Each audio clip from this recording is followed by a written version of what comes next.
सर्वांना नमस्कार. मी अमोल. आज मी आहे कर्नाटक राज्यातील श्रवणबेळगोळ येथे. इथे आहे सर्वात उंच असा मोनोलिथिक स्वतंत्र असा पुतळा. हे आहे गोमटेश्वराचं मंदिर. गोमटेश्वरांचा पुतळा आहे. खरं तर जैन धर्मियांसाठी हे एक पवित्र स्थळ आहे. तसं म्हणायला गेलं सर्वांसाठीच आहे. आणि ऐतिहासिक महत्त्व म्हणजे आपल्या मराठी भाषेतील पहिला शब्द इथे मिळाला. ह्या पुतळ्याच्या पायथ्याशीच दोन्ही पायांवरती लिहिलेलं आहे. उजव्या बाजूला वेगळ्या भाषेत लिहिलेलं आहे आणि डाव्या बाजूला मराठीतून लिहिलेलं आहे. मला असं वाटतं आपल्या म्हणजे मराठीचा सन्मान म्हणून आपल्या महाराष्ट्रातील प्रत्येकाने आयुष्यात एकदा तरी या ठिकाणी भेट दिली पाहिजे. आणि खरंच खूप छान आहे. ऐतिहासिक स्थळ आहे. तुम्ही बघाल, मी दाखवतो तुम्हाला. बघा,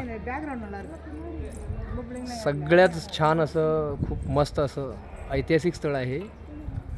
नक्की येऊन बघा जेव्हा तुम्हाला वेळ असेल. असं काही नाही, सगळ्यांचा उगम एकच आहे आपल्या मानव म्हणून आपण. बघा,